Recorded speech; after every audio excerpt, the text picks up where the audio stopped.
say something. Skip. I travel by myself. Ladies. Iceland by myself. Did they listen to me? No. Sorry. You whispered. We are talking business. Tasha Graves is awesome. You are going to love this class. Yep, there she is up there. The Hall of Fame. And Thank goodness it's not the whole shit. that's right. This is just one of my favorite classes. So, and you'll be here for 2 hours, and then you're going to go on a field trip to see a listing. And so Tasha will be the buyer's agent, and y'all will be pretend clients. But don't criticize the listing and say, I don't like this. You're kind of a mute client. But because we've had people go and really try to pick apart the listing, and that's not the point of the exercise. The point is to watch her and listen to her, how she takes you through the house, unlocking the door, all the steps, and she's going to teach you the so anyway, you're not a real client. I brought duct tape. Okay, you're a learner. I have a question. Yes. The field trip, where is it? Are we going to be done right at 1? It is right off Peachtree Dunwoody. Yeah, it's like you could walk from here if you had to. Mm-hmm. You know where the Einsteins and the Publix, right? Okay, it's right up in the Dunwoody Springs neighborhood. It's condo actually. Okay. Super close. So y'all can either everybody drive themselves and leave from there because you don't have to come back, or you can car group, whichever suits you. Please do your evaluation before you go and leave them here. That would be awesome. Who is very structured? Who's not analytical? Okay. Selena, perfect. Selena, would you please be my timekeeper? Oh.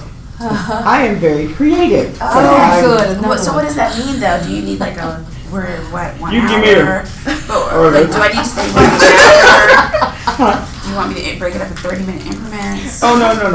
I'm steaming through for 2 hours. Okay. But You want like a 15 minutes heads up before? yes. Okay.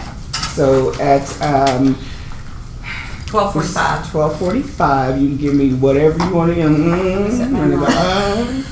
Pick your bag up and walk out. I mean, whatever it is. You good. Holy moly! And you give them Stacey, you know how I am. I know. I'm telling you, y'all are gonna have the best time. Oh gosh! All right, I'm gonna close this, but I'm sure more will come in. Perfect. Because we are all busy professionals, let's take one quick moment to make sure our phones are on vibrate. One of the rules, benefits that will make you stand apart from your competition is to always be engaged with your client. So I let them know my phone is non-existent when I'm face-to-face with you. Honestly, I do keep it on vibrate sometimes though, and I'll tell them up front, only person I will pick up for is my daughter, and she already knows she has to be on fire to be calling me. So, but let's make sure those are down. And before I introduce myself, I'd like to go around and hear who you ladies are. And so, of course, I can see your names and I read pretty well, so that's good. That's actually Karen. Where's that here? I am not only a creative, I am also a visual. So please don't take it personally. I don't remember names, but I remember faces very well. So I'd like to get an idea of, I can see your name, let me know how long you've had your license and how long you've been in the business. And I know you guys have done this because you've become family already, but give me one thing that these ladies yet to know about you. So give me something that no one knows about you that you don't mind sharing. All right, so Selena, let's start with you. Okay, I'm Selena Evans. I licensed on March 4th. I love that it's March 4th because I've always wanted to do this since I was 9. Never got the courage to do it. Got caught in the corporate careers. So one thing about me that everyone may not know is that I love to sew. They still offered home economics when I was a kid. I've moved away from sewing clothes, it's just not worth it. But I love to sew things for the home, like pillows and bedspreads and curtains. Nice. Okay. So, awesome. Lisa. I'm Lisa, and I just got my license in February. I was a librarian before this. I guess the only thing I can think that nobody knows is kind of somber. I'm a widow, but that's about it. Okay. All right. Caught you mid-shoe, didn't I? Karen! Okay, sorry. Like you, I'm highly creative and visual, and artsy. And I'm glad to know you're single, because I'm always looking for someone to go out with, even at my age. One thing a lot of people probably don't know, I love live music and I love to dance. And I go sometimes take dance lessons, but I've always just loved to dance. So I'm very much into, sometimes take cha-cha and West Coast swing and stuff like that. Johnny's Hideaway. So, and I've just got my license as well, and I haven't been there in a while. But Becky Bill's husband, Becky Bill, who's a top agent here, her husband is a big time musician, and I go regularly, go hear music, so anyone wants to go with me sometime, Yeah. but I just got my license as well in February, and just this Ignite training is my first. Okay. What did you do before? 20 years as a kitchen bath designer, and then worked with Century Community, setting up a showroom for all of their new homes, doing spec homes, and then doing the addendums for customers, all the specifications of what's going to go in the house and their plans. So it's hopefully going to be useful. Those contracts are so long. Yes, they are. Those addendums. Yes. Oh my gosh. Okay. You ready for me, Helen? Oh yeah. Okay. I'm sorry about that. You're Yeah, welcome. my name's Helen Sheen. I got my license a little bit after Selena. I got it on March the 12th, and I have investing in real estate has been my lifetime dream since I was in college. So I get into this business because I want to learn about the knowledge in the real estate, and this is my side time job, and I have my own business as product brokerage and online marketing business, and I love it. And I also like dance, although I really don't know how to, but I really like dancing, and I'm single too. So maybe we can get together. Good, I got my hair on to go with it. Exactly. Sorry, Selena. No, I'm kidding.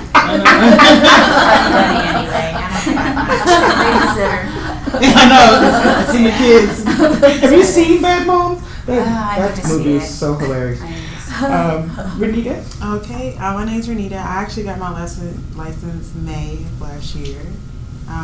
This is my second time taking it night.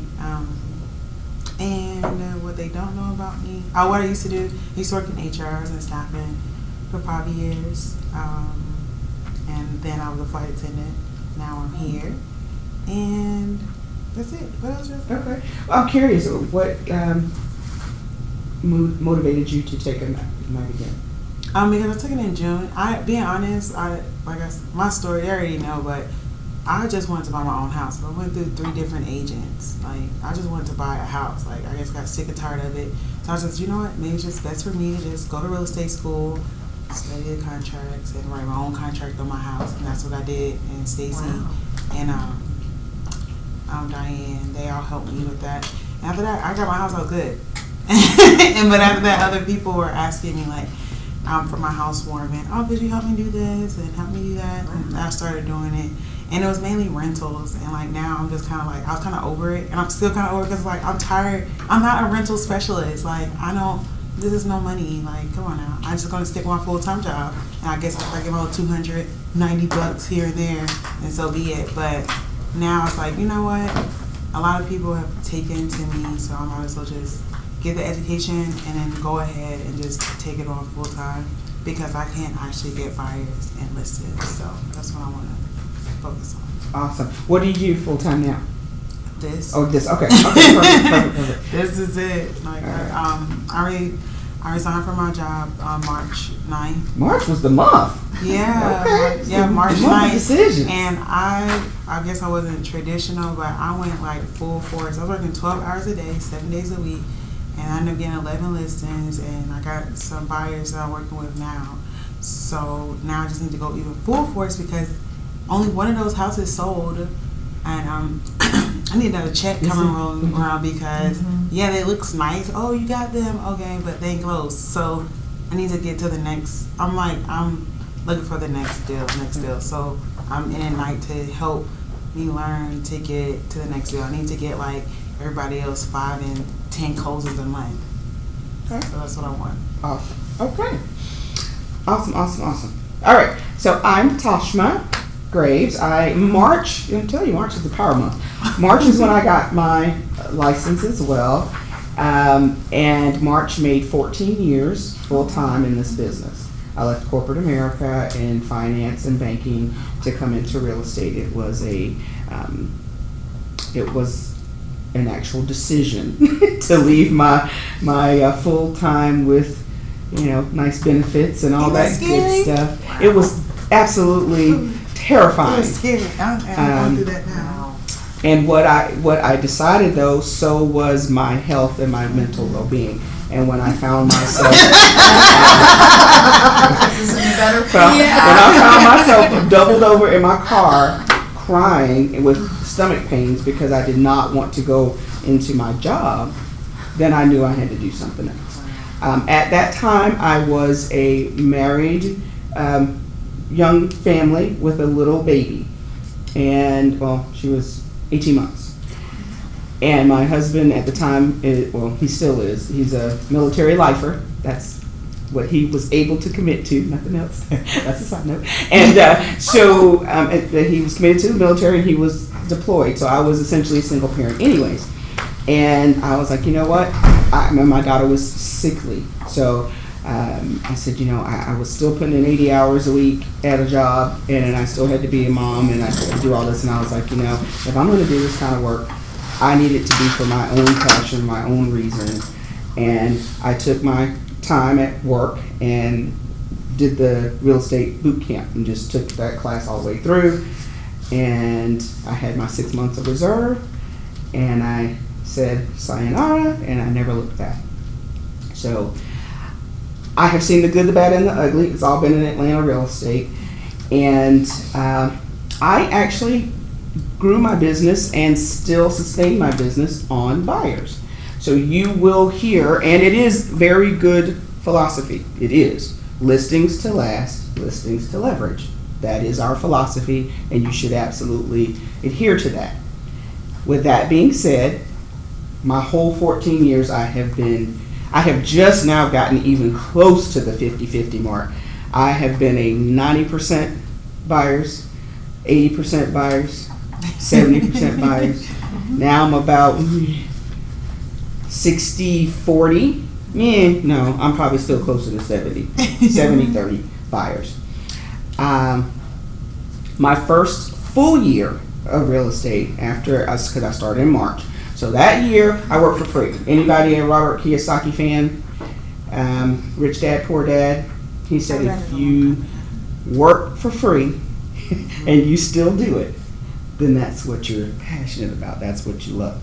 And I worked for free from March till November of that year of 2005. I maybe had two sales. I think I had 2 sales. And then after that, I made $72,000 that next year, which was, and that's full commission, 100% commission, nothing else. And did even better than that the year after that, and then 2009 happened. And I know it doesn't look like it, but I was starved. I never looked like I starved. That was the bad thing. Nobody ever believed I was having hard times because I never looked like I starved. But I lost everything. I lost my homes. I lost my cars. I did lose the husband in that, but that wasn't because of the crash. So the only thing I didn't lose was my mind, my baby, and my faith in God. But I lost everything else. But I still stayed in real estate, and I sowed seeds. continue to sow seeds. So I sold, and I went and looked and found $40,000 houses. I've sold $40,000, $50,000 homes. I did that a lot. Burned my car to the ground because I needed that check. Didn't really have a system. Hadn't come to Keller Williams yet. It was just all on the job, getting burned, wasting time, all that good stuff to learn. And then at year 10, I still had a corporate mind. I always had a corporate mindset, but had an entrepreneurial spirit. So then at year 10, I was like, okay, if you were on a corporate job and you had given this business 10 years of your life and you had not gotten a promotion, what would you be doing? Looking for something else. I'd either been fired or I would have quit. You didn't value me, and I've given you 10 years of my life. Well, I couldn't quit myself. So I'm like, okay, you've been in real estate 10 years. What are you going to do? You going to shoot or get off the pot? And I only say that because I did a videotape. So Yeah, I took me a minute to understand. I couldn't think of another word that wasn't an expletive. So I was like, shoot. Oh, shoot or get off the pot. So I, in that year, I met one of my amazing peers in here, Amisha Mason. We were across the table from one another in a transaction. And long story short, she totally scripted me into Keller Williams. Now, people had approached me about Keller Williams for years throughout that process. I even went to some of their meetings over in East Cobb. I was like, oh my gosh, they really do. They drink the Kool-Aid. Everybody was so, I'm like, I'm drowning. Why are they so excited? Like, what's going on? But I never came. And then she just so naturally scripted me and said, like, we closed the transaction in December, and then she called me in January. I'll be very transparent with you. And I was talking to a real estate peer on the phone, and I saw her name come up. And I said to my real estate friend, because she was struggling too, I was like, look, I don't know why she calling. I already spent that check, so if something's wrong, it's too late. It's done. The deal is done. And so I didn't click over. And then she called me again, and I was like, dang, it must really be something wrong. And all I could think about was she wanted that something happened with the commission. I'm like, it's too late, the money's gone. And I picked up the phone, and she was like, listen, I'm just gonna, if anybody knows Amisha, she's straight no chaser. So she was like, look, I'm drowning in buyers. I need to switch my business. Didn't really understand what she was saying. Now I do, but she's like, I need to switch my business model. And my coach told me to find someone that I had done business with in the last year that was stellar in what they did. And you were at the top of my list. Florida. As adults, we don't get a lot of attaboys anymore. We used to get them all the time. We get an attaboy just for peeing in the pot. And now we don't get an attaboy for anything. So imagine, I was here, and I was just grinding, and never thought anybody paid me any attention. And just the fact that someone across the table said, hey, you really took care of this transaction, and you made it a great experience. And I was representing the buyer. So she's like, look, you don't even have to come to Keller Williams. I just need help. So can you help me? And so, we went through all that. And I stayed at my company. I was in a transaction broker because all I could afford was that little $295 a month. I'm like, I need my whole check. So it took me 3 months to come over. And I was working with her on a referral basis, and I would show homes. Because I was a buyer specialist. I love working with buyers. They're infuriating, they're exciting, they're emotional, they're all of it, and I enjoy all of that. I have a degree in psychology, which I use every day and twice on Sunday, and then I have a financial background. So it works well. So in that year, so that was 2015, I had deals on the table at my transaction brokerage that I wanted to clear out. So I made about $28,000 on those deals, and I was getting paid 100% minus my transaction. From July 1st to December of that same year, I made $22,000 being a showing partner for someone else. And I wasn't getting 100%, and we had all our splits and all that good stuff. So I say that to say, people are doing enough business where I was getting 100% and I still made the same amount of money getting 10, 15, 20% off someone else's deal. So if you're looking for ways to generate income while you build your business, there's nothing wrong with being a showing partner. It helps you learn the business and learn the product, learn how Keller Williams model works, okay? This is the best place to get your training. Had I made the decision before, this would have been a whole different story, but then it wouldn't have been as exciting. Because you get all the people up here that tell you how they've done great things and it's so easy, and I struggled, but I never left real estate because I love what we do. We provide solutions for people's problems through real estate, and I love that. So now, fast forward 2016. So I went from 40,000 that year. We're an open book company, by the way. So this was a huge culture shift for me. For many ways, culturally, we don't talk about money. Like that's none of your business. So, and then coming into this culture, everything is open book. So you know what people make. You can go look it up. So that first year I made 40 collectively. 2016 I was at 143. So I went from 40 to 143. Wow. Buyers. Had no listings. No listings, that's all buyers? Part of that was still showing partner, and then I had my own my own business, but they were all buyers. Okay, that was 2016. We're in 2019. 2017, 245. No more showing partner. This was all my business. 70-30 buyers, and then 30% listing. Last year I slacked because I was going through something. I really was going through something. So I dropped to 165. Oh. Still in buyers.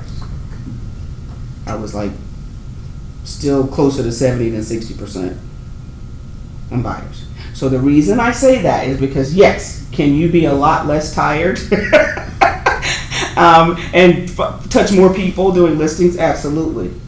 Can you make a decent living? I don't know what anybody's background is, but 6 figures is something I can live on. Okay? And it fuels my perfect life for me and my daughter.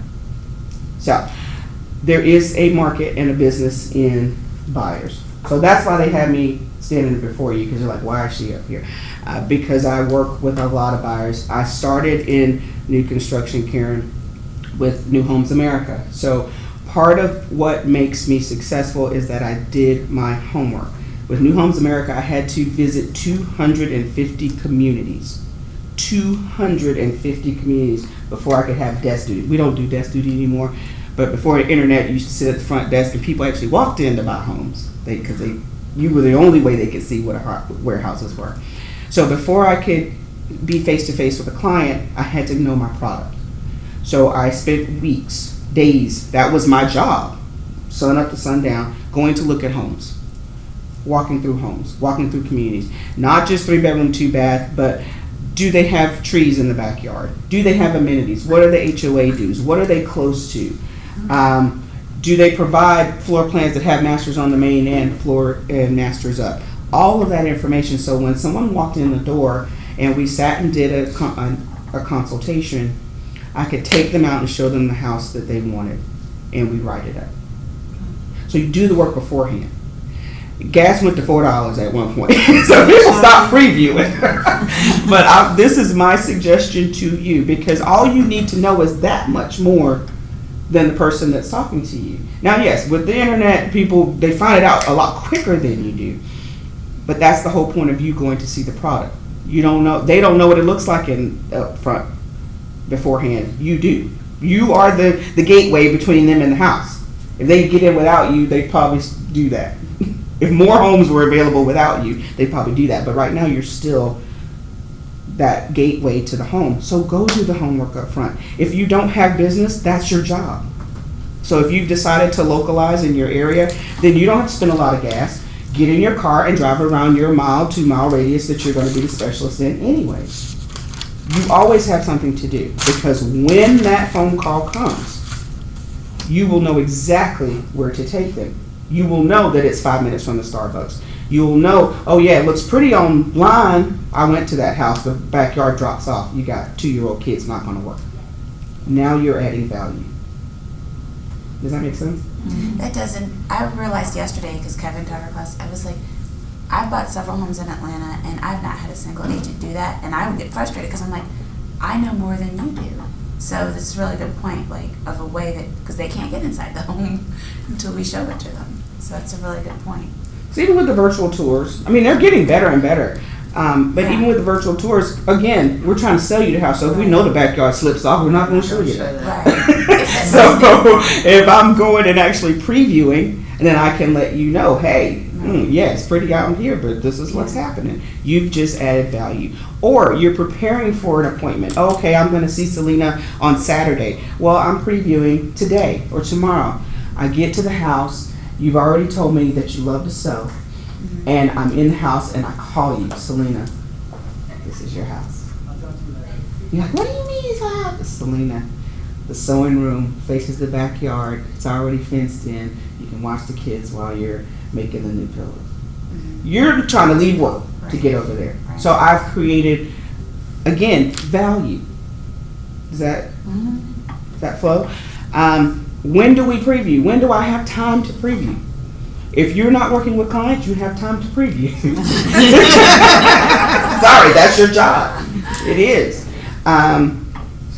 Go to new construction. It's a great way to knock it out all at once because you can see an area, you can see 5 different floor plans, you can see how the community is laid out, and that gives you an opportunity to see more than one house at one time, and they're always open.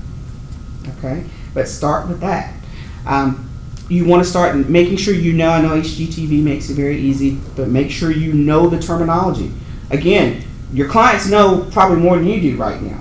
And they're knowing about quartz countertops, and they know about your piping, and they know about wainscoting, and they know about all this trim. And if you're not speaking the language, then they already know you don't know what you're talking about.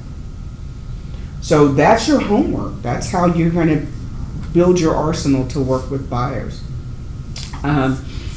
And when you're showing, so build in an extra 15 minutes.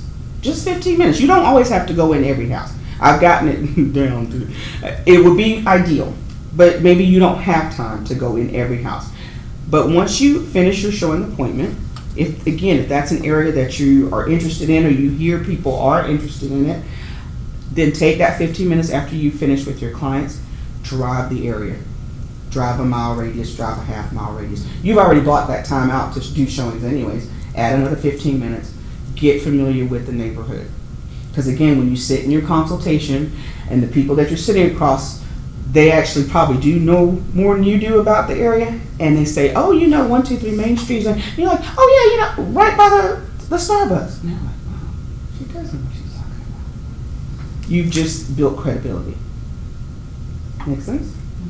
That's not, extra 15 minutes is not going to break your time management, and it gives you an opportunity to add in some more product to your arsenal. Cool. Questions? No? Hi. Hey, how you doing? Yes, please. Ryan, okay, yes. I'm sorry. All right, Ryan, real quick. I got your name. Tell me how long have you been licensed and what did you do before and one thing that no one knows about you. Okay. My name is Ryan. I was licensed back in December of 2018. Yeah, this past year. Before I was doing real estate, I was working for Napa. I was an assistant manager at the warehouse. Okay. One thing people don't know about me is I hate feet.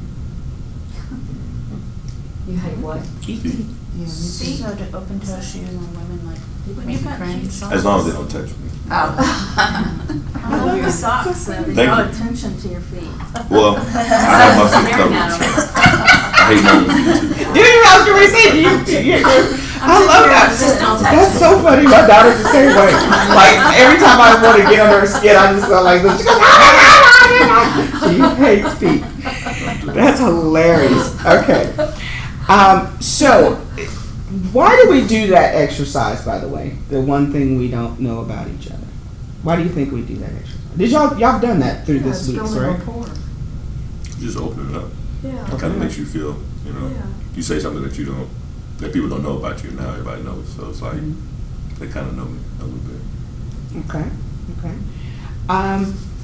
We are in the solution business. We're always looking for opportunity. The more questions I ask, the more power I have. The more questions you ask, the more power you have. And that's what it's all about. You have to control this relationship. But they can't feel like you're controlling the relationship. Does that make sense? So immediately after hearing what you guys do, that's part of my needs analysis. So when I'm standing in the home and I already know that Selena loves to sew, you see how I connected back with her? That's the thing that she chose to tell us something that she wanted to share with us. You wanted to share with us that you dance. So when I find that home in that community, in that area, and I'm like, Karen, listen, they just opened a nice little Latin salsa club over here next to this house. She's gonna light up because I'm speaking to her emotion. Emotion makes us act. The logic makes us think, but the emotion makes us act. And I don't care what anybody says, even as you can be as analytical as you want to be, when you make that purchase to make memories in, that's an emotional decision. And then you find logic to make your emotion make sense. Yep, that's true. Now when you're buying investment properties, we're looking at the dollars. That's a different type of animal. But when you're looking for the place to create memories, that is an emotional response. So you're going to act on the emotion. So we need to speak to the emotion. Make sense? But do you know, have a good feel for, I'm sure you do, when to bring in logic and when to not? So for example, I'm a very analytical person. Mm-hmm. So I'd probably be really good at investment properties and I am going to have to work on the residential side. Mm-hmm. But are there certain stages where it's like you really do need to be a little bit more cut and dry? Or Absolutely. You're the strategist. right. When you go to the doctor, do you want him to be or her to be empathetic? Sure, but you want them to cure you, or you want them to fix you. So you want them to be as clinical and an advisor as they are supposed to be. That's what you're paying them for. Right. But we also need that empathy. We need that emotion to connect us. Because first of all, the first thing they're going to do is buy you. So how do they buy you? So if they buy you because you're analytical, then that's what you're selling. If they buy you because you're an empath, then that's what you're selling. The first thing is you got to have them buy you, which is what you learned in the buyer consultation. So to bounce off of Selena's question, I hear a lot of agents like, I'm a high D, IP. What is that? And how will we know to get that testing to see where we're at and what type of person they are? That's right. Everybody that comes through here, you should have taken the test, and they have the score. They have the result. I don't remember. Terry should have it. I had already done it, so we didn't discuss it, but Terry should have it. Yeah, that's part of our ramp up or onboarding or whatever you call it. You take that DISC profile. Gotcha. So can anybody guess what I am? D? What was DISC? I don't What were remember the the four D. letters? Driver. DISC. Influencer. It was It's, DIS. and C. S is like a What is, I don't even know what these thing. stand for. Intuitive. There's so many names. Intuitive. It was I for intuitive. It's influencer. Influencer, something, and the C I know is analytical. I don't know what the C C is stands for. conscientious. It's not just analytical. I get the job done, detailed, I follow through. But I'm also a D. So sometimes people don't see it What was coming. D? Driver. Yeah, D's like and driver. direct, let's get it done, I need to do that move today. forward. So I'm an ID. I was gonna say influencer, yeah. I'm a high I. As you see, I'm all over the place. And I'm a D. I like to get it done though. I hate getting down in the weeds and the details. Give me the bullet points, boop, boop, boop. I'm gonna make a decision. But I have empathy for others, so it's crazy. It's helpful. All right. What's the S? S is like supporter, censor. So we are going to look at how to find the homes, show the homes, and bring your client to a decision. So those are our 3 topics for today. So how do we, first of all, in your experience, be it clinical or just kind of what you've heard or if you've done it already, where do you go to find homes? FMLS, Georgia MLS, and then drive neighborhood. Okay. Where else? Drive. Okay.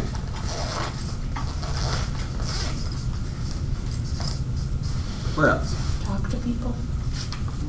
I would say just talk to people.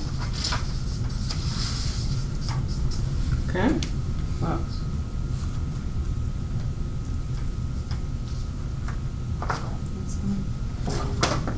I need y'all to talk to overshadow my stomach growling. So I need y'all to talk to me. That's it.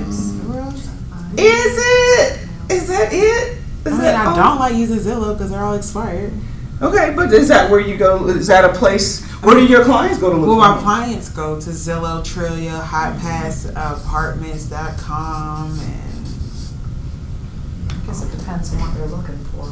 Yeah, sometimes they have that kind of investor, they just do the wholesaling or some flippers they can go to. They always have new houses coming out. they go to Trillia a lot. Okay. HotPass and Okay. Facebook. They're on there. Okay. So I'm gonna do this. I'm gonna do consumer/social sites. Okay. How about one another? What do you mean by one another? You have a family of Oh. co-living agents. Okay, that's what I was thinking when I said word of mouth. Okay. And that could be also your sphere. So outside of your real estate peers, it could be just the person at church that says, "Oh, you know, so and so is thinking about selling." Okay. So I'm gonna put here sphere, and I'm gonna put here.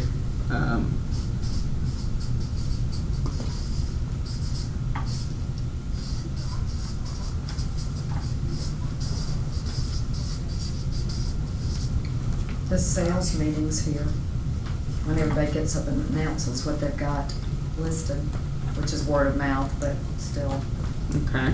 it's a good one.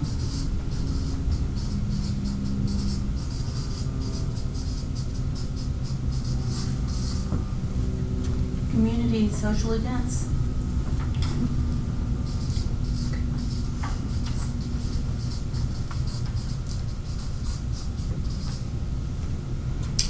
I don't remember what it's called, but where they advertise pending like foreclosures and stuff like that. I can't remember the vehicles that they use for that. Oh, legal notices, yeah.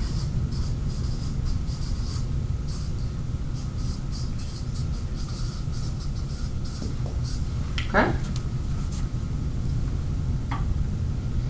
So do we see how that list just expanded from these three? These are the first three everybody says. FMLS, Georgia MLS, because that's the first place we go. And then Zillow, because that's the first place our clients go or our prospects go. You have tons of other places, and that list actually is not exhaustive, but you have other places to look for property. Okay? So we want to provide value to our clients. We want to find some, or prospects. If you've gone through the buyer consultation, have you been encouraged to get the BBA signed during the consultation? Is that what Yeah. Kevin taught you? No, Okay. but that's what we should do is get it signed. I disagree with him on that. Well, so what did he say? What was the? He doesn't sign it until he writes a contract for them. Okay. But for me, in my past experience, where I've had own family members burn me, Mhm. yeah, we're gonna get that signed, and then I'll start working. I took his recommendation as be okay with trying to generate goodwill and trust. So I thought he said he takes them out like once and set some boundaries, and then it's like after that, you know, if you want me to take you out again, or are you going to sign a contract on one of the ones we saw? So I think he does have it defined. Oh, from talking, yeah, I thought he said he didn't do that. He but doesn't do it to I- the contract. I would want, I might take somebody to one, but I don't wanna be driving somebody else around that's Yeah, not we shouldn't. Yeah. gonna commit. I mean, Okay. I'd love to hear your, go ahead. My answer is going to be that, you know, as I'm Southern, so there's more than one way to skin a cat. You'll hear me say all kinds of little colloquialisms. So there's more than one way to skin a cat. And we all have equally in different successful business models. So there's no one right answer. From my experience, I have chosen to get it signed at the consultation. The only reason I'm even going into that is because there's a difference if I'm calling them a customer or a client, of course. So my philosophy is out of 10 times, 9 of them, I'm getting it signed at the consultation. They expect to sign it at the consultation. By the time we're done, they expect to sign it because that's part of my consultation. We talk about the BBA and what's important and why they need to sign it. Do you charge, because that came up the other day, and I was like, back in the day, I remember I used to see this thing that said, if you don't get a home with me, or whatever it was, you pay like a small fee to get out of the contract. Do you have that? I don't. I'm a relationship-based business, and again, everybody has different business models. And probably one of the reasons Kevin's an advocate for that is because he's a relationship referral-based business too. So a lot of it is just built on kind of innate trust. You could still get burned. You could definitely still get burned. But I don't, because quite honestly, and again, I said it in the consultation, I've been torn if I should teach consultation class because I love doing the consult.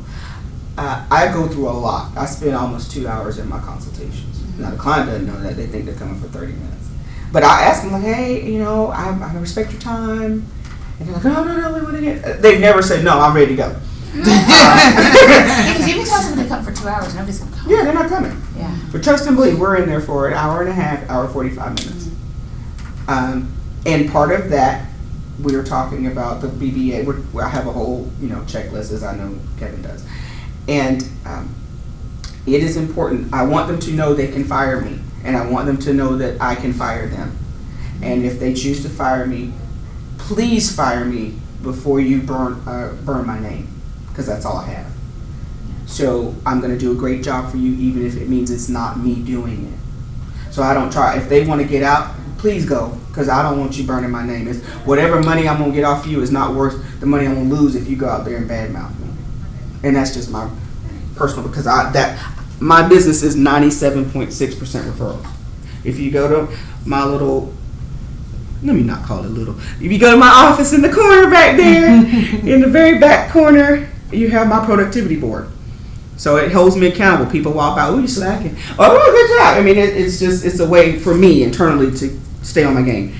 You'll see that I have them indicated how I got the business. R is for referral. If you look at the 12 I've closed so far, 10 of them are referrals. So it is my reputation is very important to me. That's all I got. So I wouldn't charge anybody. If they're that unhappy, just go. Please go. Let me find you somebody though, because maybe I can make a referral. I've done that. I'm just not pay. All money ain't good money. That's a good idea. That's a great idea. Oh, I've done that. I was like, you know what? I'm not going to be the best fit for you, and I want you to win. So here's what I'm going to do. That's a great idea. I'm going to pair you with someone. Those people said they fought me. They honestly fought me. Because I was like, because the person that referred them is one of my A-list referrers. I was more concerned about that relationship than this one. So I said, listen, I owe it to this lady to take good care of you, and I may not be the right fit. Let me find you somebody. Let me connect you with someone that's going to do a great job for you. They went home, thought about it, and they called me back. No, we want you to work with. Saw those people, how they so happy. You got to be okay with walking away from the money. And I know it's hard. Y'all heard? I was starving for years. I know it's hard to walk away from money when you need it. But all money ain't good money. And people will have more respect for you knowing that you can walk away from it. Okay. So we are going to look at, and you guys had a class, or you know how to use FMLS and Georgia MLS. Yes, we know how to use it. Okay, I've only perfect. had We FMLS. haven't had MLS, have we? Did You you just showed us that, No, you have to go to the Parent MLS class. I think I signed up for one of these yeah. I've days. been to FMLS, but not MLS. Not MLS. Okay. Yeah. Would you mind just taking one and passing one back? So this is the house we're going to look at today, and so I want to look at some ways that we can find additional homes that might be of interest to our client, because we've uncovered in our consultation that this is the type of home that they want. Okay. So So you guys are familiar with how to work this screen, the FMLS screen, yes? Tell me if you are or not. Sorta. Okay. Yes. Sorta's fair. Okay. So what I'm doing is, now this is a townhome, but they said, I'll just pretend they said they're okay with townhomes or single families. So one of the ways that I can find other property that might be in a similar environment, maybe a similar price point, is to do a search, a map search. So notice here I put a mile around, and I'm going to put this address in it.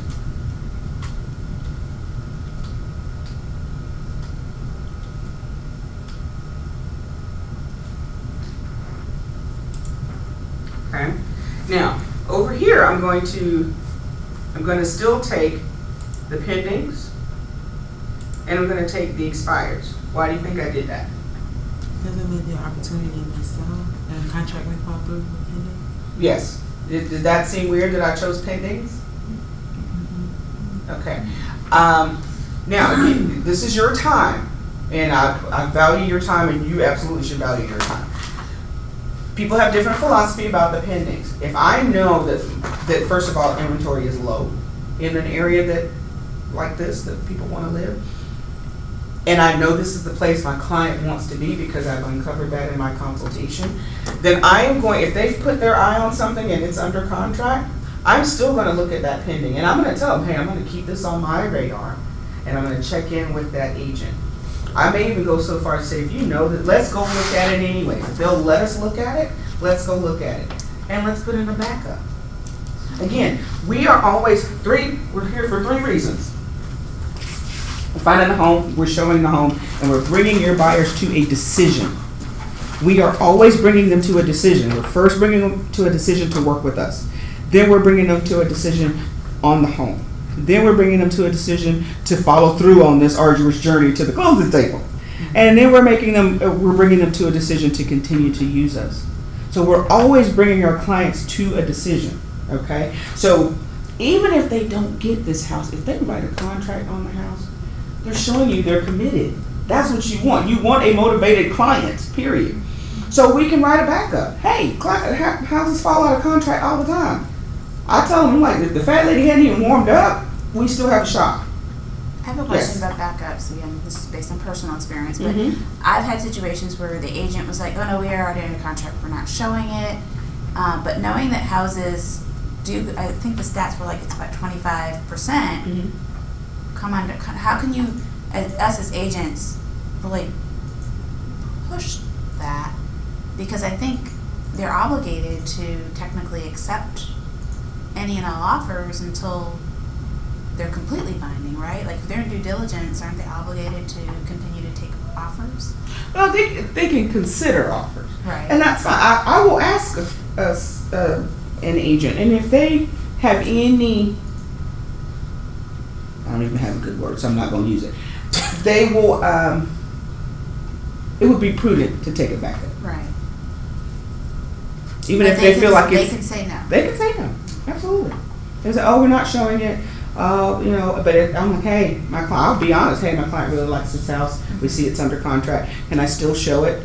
Because it's my time, it's not theirs. They're not losing anything. So if they say yes, great. I'm trying to get my client to make a decision. So they're either going to rule in this community. If they said that's the house and now they're mad because they can't get it, if they commit to a house that looks like that, then I know exactly what I got to go find. You see what I'm saying? So it's not a loss for me. Right. Yes. Would you go pending though 180 days though, or would you just shorten that to like within That's the 30? personal preference. Yeah, but I would pull them in. Just you can shorten that to whatever you're comfortable with. What are hold and withdrawals again? This is pending. What is that? Oh, Offer pending acceptance. offer acceptance. Oh, I said pending others' approval. That's your third party, your short sales. Oh. So they got to go get somebody else's Okay. approval on the contract. Okay. And withdrawn is what again? Withdrawn is my house didn't sell in the time I wanted it to, so I'm just going to pull it off the market, as opposed to actually selling or expiring. So why wouldn't we include those? You could. Okay. You could. So there is a reason to use, except for clothes, there's a reason to honestly to use all of them. To see what inventory existed if it didn't exist now, and that's still an opportunity. And again, it depends on the motivation of your buyer. If they said Dunwoody is where I have one. They're like, we don't want to look at it if it's not in this quarter-mile radius from this address. And there were 2 whole houses. So I was like, okay, well, where am I going to find other inventory? So I need to see what may have expired, what may still be pending. Shoot, if it's out 180 days, that thing might not close. So they, you know what I'm saying? Like, seriously, I need to be making a phone. Do y'all want a ready, willing, and able buyer that can close in 30 days? Because it seems like this one's not going to make it. 180-day cooling. Think about it. Oh my gosh. Were you having a question? I had a question. It's not in FMLS, but I'm just thinking about it right now. If you wanted to find, let's say you have somebody that's looking for a ranch with everybody downsizing, the older population, is there a way to do a search on houses that are of a certain, built a certain time period that sold years ago, so you can go knock on doors of houses that are that particular floor plan address? Because there's a lot of people just sitting there waiting for an excuse to sell. Absolutely. Is there a way to look that up and find absolutely. others? Okay. And again, that all comes in your previewing as well. So if let's just say you see a community that you like and you think, hey, this will be a great, not retirement, but downsizing community, and I want to be in there. Now, there's many ways to do it. Actually, no relation. You're in here. I can't do it from here. I use Georgia MLS. There's many ways to do it. In Georgia MLS, there is an option that says CRS data tool. Realist may do it as well in FMLS. I just don't use that system. But Realist may do it. It's the tax records. It's your county tax record. So in the CRS data tool in Georgia MLS, you can put in an address, and then it will actually pull up all the addresses in the community. So that's a great, that's another class that I did teach at one time. But door knocking, that's my other, open houses, door knocking is another source of business. So referrals is my main source. My other source is open houses and door knocking. So that's a great way to go through and find inventory for your clients. I guess you could do that, with FMLS under resources. Can't you pull up the tax records in FMLS? I think it's Realist is what it's called. Resources, is it Realist? No, it's Realist. Oh, that's probably here.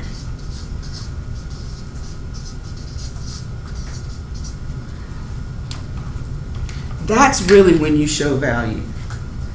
Because again, your clients, you're trying to motivate buyers to understand why they need you. So if you can give them something they can't get themselves, or they don't know how to get themselves, now you've added value, you've increased your income potential. Okay? So if I know, again, that this really is a community where my clients want to be, and this house just went under contract, then I'm going to go in here into Georgia MLS, FMLS, wherever, and find other homes in that 1 mile perimeter or half mile, whatever your client has said, and go door knocking. That's your job. That is your job, is to find them what they want or what they're looking for. So great way to do that. I have done that. It's a great way to find off-market properties, and it's a great way to be a superstar in your client's eyes because you found something they couldn't find on their own. To that end, people have feedback about Zillow and the commercial sites. I'm not a fan, as many of us are not a fan. However, our clients use it, and good luck trying to convince them not to. So when they ask, should I be using Zillow? I find houses on Zillow, I find houses on Redfin, blah, blah, blah. What do you say? What's your answer? I always say that's great, but I would prefer you to use the app that I sent you because that information is updated within 24 hours and sometimes quicker than that, and therefore we can be on the same page. And also I will send you homes that I found on my own that I know that's available and ready for you. Perfect. What do you say, Ryan? Something similar to that. Okay. Everybody say something similar? Okay, perfect. Yeah, there's no reason, there's really, maybe not make it a hard sell to not use Zillow. Here's another consideration. You know what? Exactly what you said, Renita. I found that the information on Zillow is not always accurate. Quite frankly, they're drawing from information that we as agents put in. So if we're not updating it timely, they're not getting it timely. However, there is some value to Zillow. This is actually what I say. There is some value to Zillow for both of us. If you go on Zillow and find the Make Me Move homes, those are off-market properties. Be honest. Those are off-market properties. If there's something there that interests you, share it with me, and then I'll make sure that we can craft the best deal for you. Okay? Because indeed, those are not homes that we're getting in FMLS. Those are private owners that are using Zillow as a FSBO vehicle. I've sold homes on Make Me Move. So how does that work though?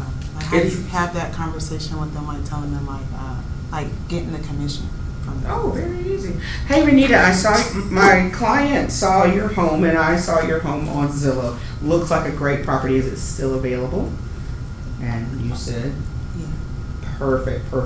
I would really love to show this home to my client. They are ready to make a move. When can I show it? 2 o'clock or 5? 2 o'clock. Okay, awesome. Now, Renita, if I bring you a qualified buyer that's ready to move in the next 30 days, are you okay paying the buyer's compensation? How much is it? Mm-hmm. Well, we'll discuss that when we get there. How about Okay. that? We'll see. Okay. You have the conversation up front. Okay. Bottom line is you're there to service your client, and if that's the home for them, and you're bringing the seller, most of the time the FSBO is not looking to not pay any commission. They're just not looking to pay the whole thing. That's the reality.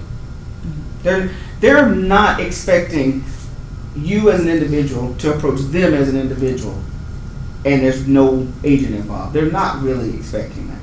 But they don't want to pay the full commission. They don't. So they're usually okay with paying one side. They just don't want to pay the full side.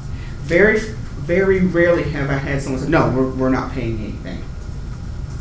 Very rarely. If they don't, then that's a conversation. And again, conversation that you have in your consultation, if your buyer even brings that up. Are you going over your buyer's brokerage agreement? If they have a question about it, talk about it then.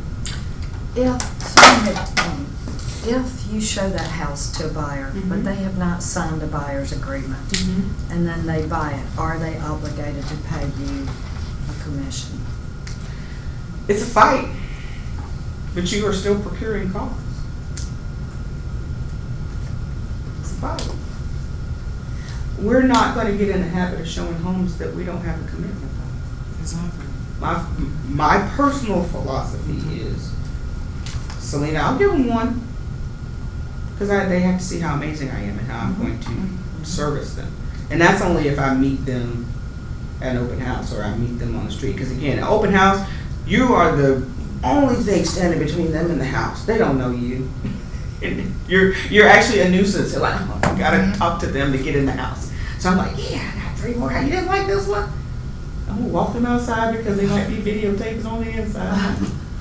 Okay, so this one didn't work for you. You know, I happen to know of a gorgeous master on the main just a half a block away because I've previewed. Even if I'm still in my car and I just drive over, I'm just being honest. I just drive over there. I'll look at it from my car window, see how the topography's laid out, see if there's some trees, see if they're keeping their yard. I've seen the pictures online. And then I say, I happen to know, great little master on the main over here. Yard doesn't slope off, got very little trees in it. Oh man, you know what they're talking about. So as soon as I wrap up here, let's say we meet in 30 minutes. Great, I'll meet them at that one house. And I didn't bring it in here. And I have my consultation folder with me. And I'm at least getting a mini consult out, even if I don't bring them into the office. You always travel with your buyer consultation packages. Do you all have those prepared, ready to go? In the trunk. Not yet? Come on, we gotta be open for business, ladies and gentlemen. You got your consult package? No, not yet. Okay. You got me ready for business. Now you want business and you're not ready. I'm ready. Well, Ryan, you gonna meet me today at the grocery store, and I said, Ryan, I'm ready to buy a house. What do I do? You asking me? Oh, I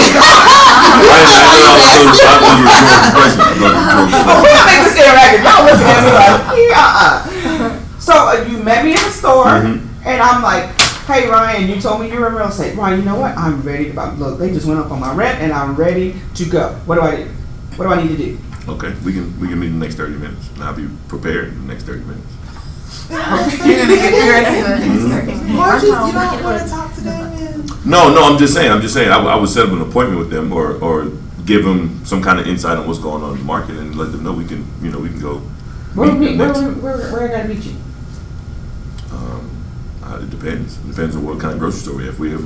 If we're close to the office, we can come to the office, or we can just meet at like a Starbucks or I think something she's like saying that. if you're in Whole Foods, you go right over to the tables right there and get the deal. Well, here's. But I'm saying I don't like you're saying I don't have my buyer consultation, so I would have to go home and prepare something to get something ready, and then Always have it. We don't have to get ready if we don't. I know, but I'm my circumstances now I don't have it, so Okay. that's what I would do in that circumstance. So I don't care. It doesn't have to be fancy. You just need to have something. This is going to happen. This is absolutely going to happen. And when you are prepared is when the opportunities are going to come. So I'm ready. Lisa, I'm ready to buy a house. What do I do? Great. So even if it is 30 minutes, what are you? If you get them to agree to meet you 30 minutes later, what are you going to come to the meeting with? It's all on my KW. They have an actual graph where they tell you like the steps of purchasing a home. So I'll go over that. I'll bring the buyer brokerage agreement, talk about the contract, and I give them some type of idea of what type of home that they like, and then bring like a little copy. Like, okay, based off what you said, you want a 3-bedroom, 2-bath, and all style, master on the main. This is something that you like, just an idea, and then information about the mortgage lender, because most times everyone I met has not been pre-approved yet. I get them pre-approved, and rave about Sherry and my other 2 lenders that I use, and I always suggest them to get qualified with all 3 of them, so therefore they could figure out which is the best rates, best price, and best practices. And that's it. Great job. This is your homework, ladies and gentlemen. For real. You want business. You need to check this month, next month, the month after that, right? We're in the peak of the season. This is where you're going to pick up as many people as you can handle. So you want to be prepared. I don't really care what it looks like. Just have it together. Have your, whatever works for you, have it together, because you're going to meet people. It's spring. People are out. They need to make a decision before the end of May. The people that have kids around this area, they are going to be ready to make a decision on something. So you need to be ready to service them. And again, you just need to show them that you know this much more than they do. They may have found the house, and I'm quick to tell them that, because they feel like they don't need you. And they're like, you found the house. Once I pull out my checklist, my flow chart of what it takes to buy a house, I'm like, you see where you were right here, number 5? You missed 4 steps up here, and you got 15 more down here. Now do you see why you need me? And they're like, oh my gosh, yes. I'm like, finding the house is only one part of this process. So even if you don't have anything else, have your flow chart. Okay? Have your flow chart. If you are a proponent of the brokerage agreement up front, have your brokerage agreement. Have your lenders. And home inspectors, I do over that too. Okay? You need to have that. I have another thing, and I didn't bring because that's not my section, but I have another sheet that's very important. You need to have a cost associated with closing. So I have a worksheet, and I honestly, in my consultations, looking at houses is the last thing we do in a consultation. My purpose of consultation is for you to buy me, that I'm the one to help you find a house. Okay, so, and even though I'm not the lender, they're always going to come to you. They can talk to the lender. They're still going to call you back and say, so basically, what did they just say? Yeah. So you need to know enough to be able to translate that verbiage. So I break it down the numbers. This is how much money you're going to invest into this process so that they're crystal clear. Because again, they found the house, but they don't know what it's going to take to get in there. Make sense? So definitely have that. Okay, so I found houses. What questions do you guys have for me? I'm sorry, I need to check in and take a temperature. Questions? What questions? Well, you just did that. Did you intend to do kind of everything that was in a 1 mile radius? I did just for the Okay. example, but yeah, no, whatever price point we're in, I would have narrowed the Okay. price point down. I would have narrowed the price point down. But I'm really showing you more mechanical how this is going to work. So I'm just, let's say I'm going to take 3 around my subject property. How many homes are we showing, by the way, at one time? How many homes are we going to show? I guess it 3. depends. Yeah, about 3. 5 or 6, I'm thinking. Well, and if it's in proximity where we don't have to drive too far, I would do as many as I can, and a lot of times I made for that. You might drive by some, you might drive up to some and then decide you don't want to spend time on it. If they don't like it from the start, there's no sense spending time on it. But maybe have 10 picked out and you visit 3. Yeah, especially if it's in a mile radius. Okay. I feel like 5 or 6 is a good number. You don't want to have people kind of all over the place. You want them to prioritize and you want them to narrow. Because yesterday Kevin was saying he has people put 3 in a folder, and then it's like after that, it's kind of really trying to steer them to make a decision. But usually, like, when you start putting in everyone's criteria of like what they want in their price range, and the stuff that they want is not going to have many homes in it Right. anyways. What if they're coming in from out of town? As many as they need Yeah. to. Yeah, Like, we'll have to, show them. We can do Yeah. Saturday and Sunday. you do it all in that one day, set up the time, make sure everything's important, map everything out, streamline. Like if they're at the airport, if they want to live in the airport area, start from the airport, we work our way on up and just get it in. But I've heard that the more time you spend up front, because this is one thing somebody told me an agent who once is like, she really, ideally, they only show you one time. Like you go out once, because you've done all your homework and you know where you want to be and you know what you're looking for, and you've had back and forth discussion. But if they're out of town, though, it's different, though, because they never, Atlanta's deceiving. They got hoods that look like paradise. Mm-hmm. So, like, you think you're in a nice neighborhood online. Like, people from New York all the time say, oh, I just moved to Stone Mountain. I got this 5-bedroom farmhouse, and then Pookie and them is out there beating, and it's real hood out there. Because it's not a nice environment. The house is nice, but the environment's not nice. So, out-of-towners, I think, it's going to be kind of different. You're going to have to gotta show them the city You got to first. show them Yeah. and also explain to them, you can take them out there. I'm going to show you, but at night it's a totally different place than this 5-bedroom, 4-bath house. I've not had to deal with that, but I'm like, So I to think me, that's just the risk they take. Then if they're that concerned about it, then they need to be looking at renting. No, This it's is my not as opinion. that I would agent. think No, That's You what have I would an do if I agent moved to who's another in the city. area, I'd be first of all? like, yeah. Is it our job to like show them the city? I mean, yeah, they paying If me. they live in a Yeah, different part of town, yeah. yeah. Sit You down gotta and let 'em tell know. them about different Yeah, areas. you tell Like, them here's about the their deal. areas, Yeah. research it for them, and then after that, they're trusting you to put them in a good position. Well, I'm not saying like to not go a little bit extra, but there's got to be some give and take. Like I don't know. I think you. Like if somebody was to If they- want to move over there to Stone Mountain, and that area is different at nighttime, I would take them there and then take them somewhere else and let them know, like it looks nice when the sun That's is not out. our. But, I feel like that gets into all that FHA stuff. That like this. but no, why Well, would you you? don't Why would think- you want to put somebody in a house that you knew that But you don't know.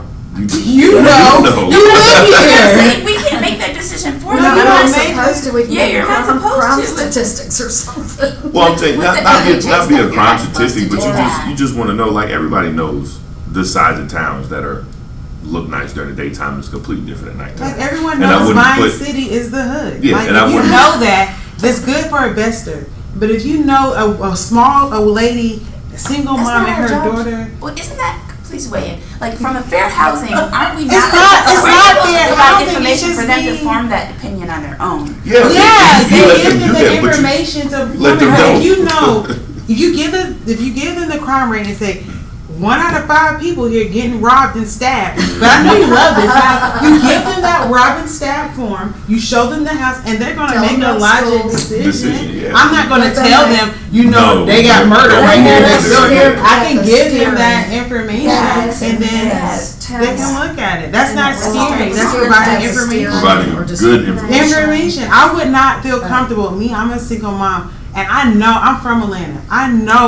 I know Sylvan Hills. I know English Park. I know Vine City. Those are areas I would not want to raise a small child in. I'm not going to knowing that have someone come out of town and put them there and just say, "Oh, it ain't on me." You won't get Oh around well, they figure it out, Yeah, and then you know my what I'm saying, reputation get dragged.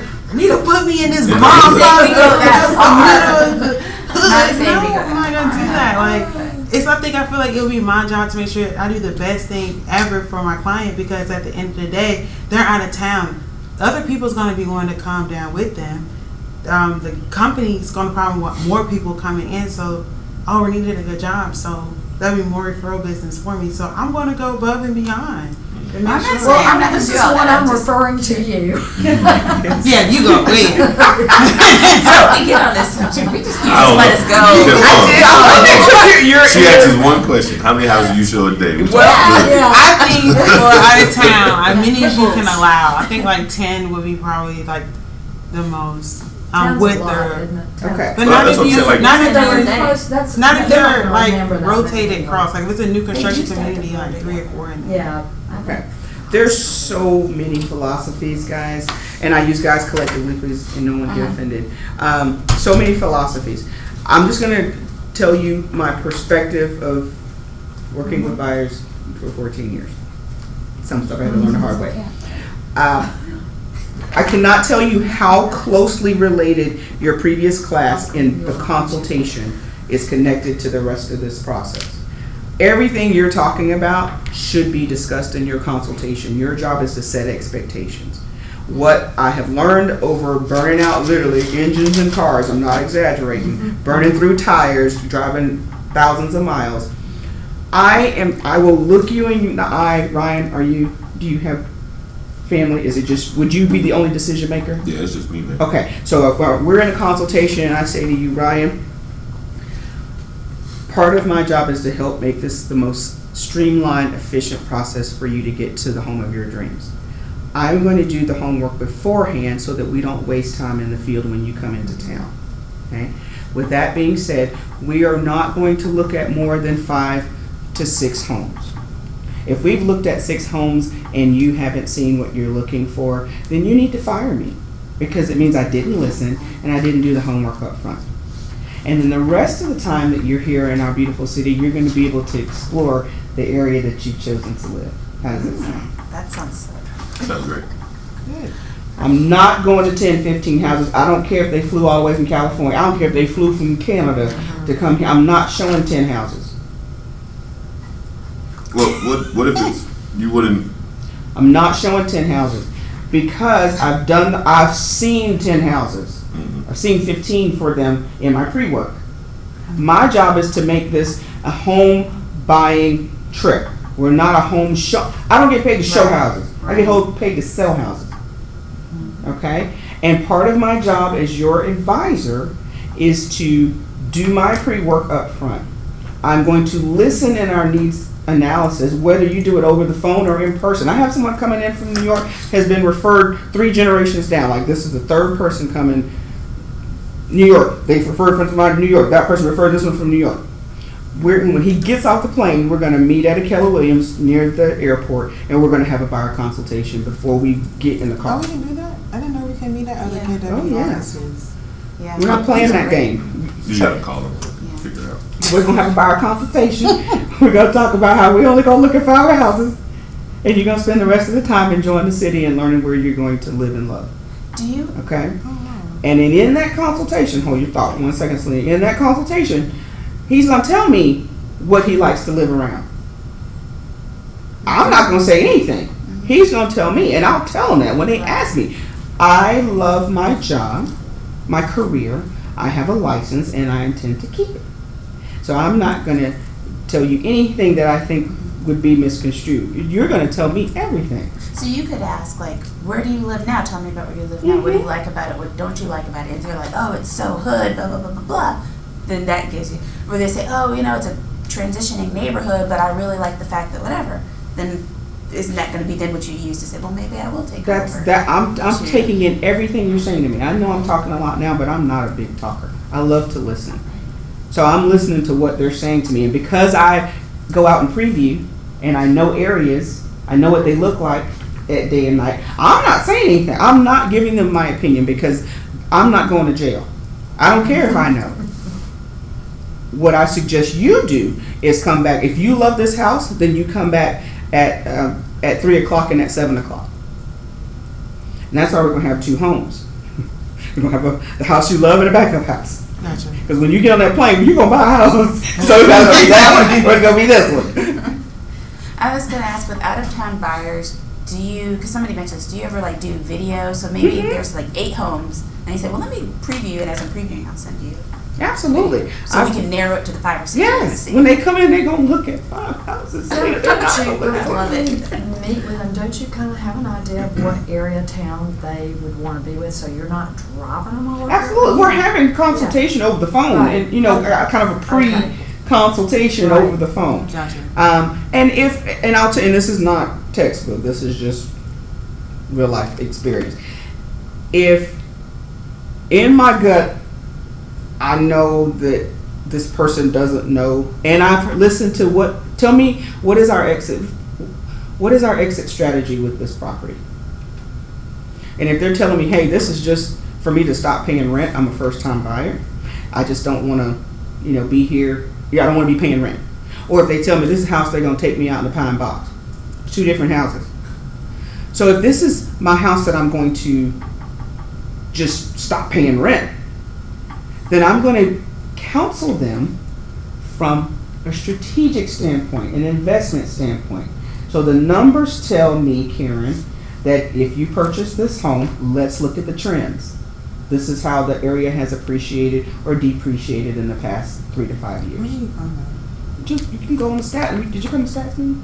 Yeah, I want to stats. Okay, you can go back. kind of sleepy. You can go back into stats and pick just do they have 31, 48, 29, all the regions, and pick that region and see what the numbers are doing. Okay. So I want to help you win, Selena. You're telling me that this is just to keep you from paying rent, and this is not the house you're going to die in. So I want to make sure I'm going to be able to sell this house for you in 3 years when you decide you're ready to sell. So I've just told them this house is not going to turn over in 3 to 5 years because it's in a declining market, without saying 4 people got stabbed over there. That's their job. She's right. That's their job to find that out. It actually tells you that in the contract. It is your job to do your own due diligence when it comes to those items. That's not my job. It's not. But I'm gonna still be able to relay the information to help them make a decision without relaying that information. Does that make sense? Mm-hmm. So now, if they say this is a house they want to die in, well, then come back at 3 o'clock, come back at 7 o'clock. If this is still the house you want to die in, let's do it. They made that decision. If they said they want to get in with the anticipation of getting out, then I need to make sure you buy right. Right. Does that make sense? Yeah. So why do you, I guess, yeah, okay, so why would you limit yourself to showing somebody 5 or 6 houses and not more? Because they do blend together. After 3, they're tired and they're not going to make a decision. Remember, I have a job. Bring them to a decision. If they looked at 5 houses and now they don't, or 10, and they don't remember what the first one looked like, I've not brought them any closer to a decision. I don't want them to fly back again. I don't want to spend another whole Saturday with them. I got another client. I'm just talking about in general, with any client, you know what I'm saying? Because you want them to, we're not in the show house business. Mm-hmm. We're in the buy house business. Mm-hmm. If you feel like they need 10 houses, then you need to go look at those 10 houses. So I'll tell you guys a story. 15 years ago, 2002, I bought a house. I looked at 50 homes. And you know what I did? I went back to the first house the agent showed me. Actually, I didn't look at the one. She's like, I think you'll like this house. I said, no, I'm not interested. We looked at 50 homes, I came back. You know how much of her time and money? Well, no, she wasn't very savvy, to be honest.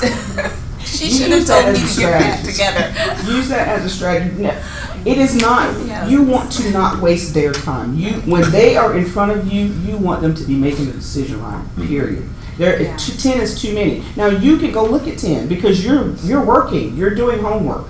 So then you're able to help them weed out, because when they spend their money to get on the plane to come here, they're really hoping they can make a decision. So you're there to help them make a decision. So if you set the bar that we're going to look at 3 to 5 homes. Now, if for some reason those 3, if they just don't work, or maybe one went under contract, yes, do you have 10 ready? Yes. But we're going to look at 3 to 5. They get blurry after 5, I promise you. And then the baby starts crying, and then the stomach starts growling, and then they're not going to make a decision. Now you have wasted a day. Whereas if you only show 5, you've only wasted a half a day.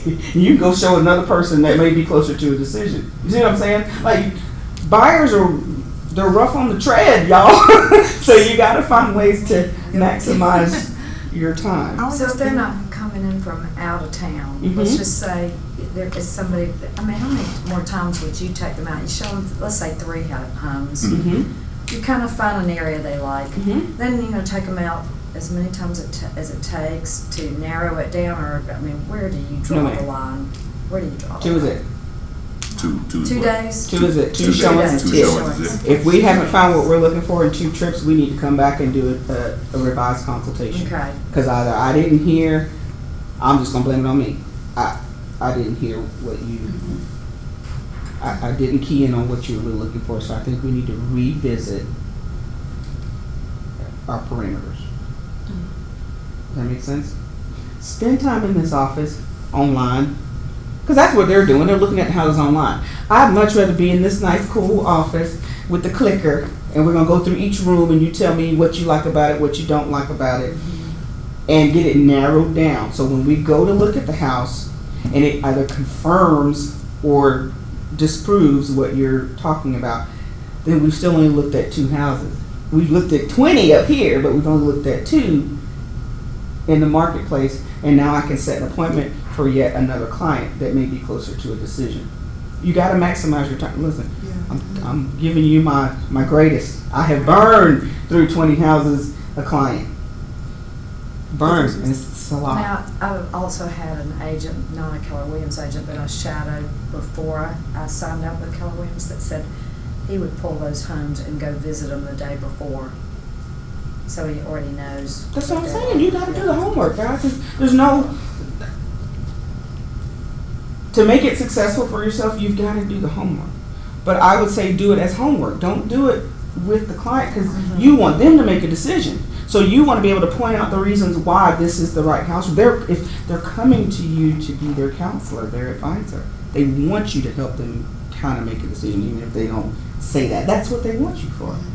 So what did you do different when you were showing the 20 houses versus than what you do now, probably showing just the 5 to 6? What made you like have an aha moment, like I'm a there? Okay, so it was you. I wasn't listening. Yeah, because I was still previewing. I wasn't. I was seriously actively listening, and then connecting what you're hearing they want to what you've already seen in the marketplace. So if they're just dead set, I got a client right now, and she called me a month ago on a house. I know that. I know the house is not still available. If it is, she needs to buy it sight unseen. But she seems like, is that house still available? If she's just determined to see that house when she gets here from New York, we're gonna go look at it so they feel like they saw what they wanted to see. I'm going to have those other 3 to 5 or 3 to 4 ready. Of those, one of those is going to be the house. Because I want her to go back home knowing if she hadn't written the contract when we're here, she's going to write it when she gets home. Like she's going to sign it when she's back there. Okay? But I wasn't listening before. Like I wasn't connecting the dots, and I was just, because they sent me 20 houses and I like these. and I wasn't doing as comprehensive of a buyer consultation. I was always kind of doing something even before I got to Keller. But that consultation, and I thought it should be 30 minutes, like I wasn't doing my job if I couldn't get it streamlined in 30 minutes. Personally, I have a different philosophy. Now, I don't tell them that they're going to spend 2 hours. I do not. I say, I need only 30 minutes of your time or more depending on your questions. They're the ones with the questions. So it just ends up being longer. And then I take their temperature during that time if I see we've really gone over. Hey, I really want to value your time. You know, do you want to wrap this up now? I've not yet had one say, the only reason one has walked out is because they had to go pick up their kid. But it wasn't because they weren't interested. Okay? But yeah, just do that homework. I know it seems like double work, but it's really not. Because you're learning. I learn every day. When I go look at this house, I'm going to look at this house with you guys. I didn't preview it beforehand. This is the house Stacy chose for us to go look at, to walk through. I'm interested to see what homes in the Dunwoody Sandy Springs area at 375. I haven't seen this one. So I want to see what's up with it. I'm learning every single day. So with your buyers, do you work with them in a specific area, or you just work buyers just all over Atlanta? Different philosophy. Whatever works for your business model, whatever you want to accomplish.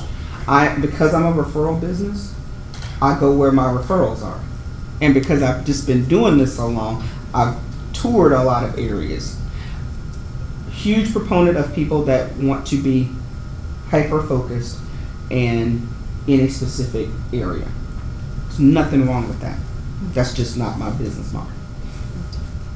So you pretty much all of Atlanta or Georgia? No, Metro. Okay. Metro. I mean, but I have clients from Hampton to way north. Coming. Thank you. Have them Flowery Branch, Brazelton.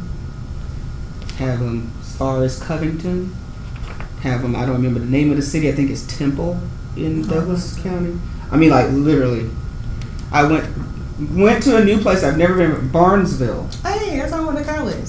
Gordon College. Sold a repeat client an investment property, a fourplex townhomes. That's why I ran into the college. So he's making good money. Referral. Anybody you want to pass? I'm going. Now, but I will refer out if it's something I do. Like I to be honest with you, I don't do the cab. Like I don't do the East. I just don't know it enough. I don't like those low flush toilets. I don't like their ordinance. It's a lot. It's too much. Other questions. So did we address your questions 3 to 5? Why? But you have to be comfortable saying that. And it's okay if you want to show them 10. Or they tell you I need to see 10 houses. It's okay. Yeah, we all learn trial by fire. I mean, you just are. And I would love for you to text me and let me know if they chose, after seeing 10 houses, if they made a decision. But I saw Anisha posted on Facebook with her out of state buyer, because I was following her on her thing. She's like, she had to show like 12 houses because they wanted 2 different areas. So basically 5 were in that area, 5 were the other ones, and then I make a decision. So I just really think it just depends. Like I don't really want to, but if it was an out of state buyer and they were like torn in between 2 cities like that, and they haven't physically been there yet, then I think it would be doable. Like 5. Have you seen her close up? Oh, you're not leaving her without making a decision, though. That's what I'm saying. So if you're not a closer, then you need to find a way to help you reign control over that process. Oh, trust and believe you're not. She don't sell me my house when I go get my next house. Like I just want you to handle it. I'm gonna sit back and be the buyer, because people have different philosophy. I appreciate getting your license so you can do it yourself. Doing this every day, and she even said it when she bought her. She's like, I should have had somebody represent me, because it's emotional. Mm-hmm. We do this every day as a business, so we bring the business and the strategy to our clients. That's what they hired us to do, to be their counselor, their advisor. So we're not emotionally attached to this whatsoever. So we can be strategic. When you're looking at a place to make your memories, that's emotion. So I don't want to get so emotionally invested I leave money on the table. And so she'll go, girl, you crazy. Let's do this and let's do that. Okay. I need somebody to tell me that because I'm like, but I can't, they're like, no. So, yeah. I saw that 10 houses too. I was like, Oh, you saw I know it? you I didn't saw show them it. 10 houses. She's like, I had to, but it closed. She's like, I was all over the place. She wouldn't let those people leave like, without no, making a she decision did though. though. That's what I'm saying. That is our job. We don't get paid until they make a decision. If you go back to your job, which is a great segue to this. What is our job description? 11:38, just so you. Great. Okay. What's our job description? What do we do every day? Lead gen. Mm-hmm. Video home. Okay. We have 5 things that's part of our job description. Lead gen. Lead someone to a decision. Negotiate. Mm-hmm. Helen? Database, get more customers. That's lead gen. Okay. Lisa? Follow up. Okay. Slim, you got one?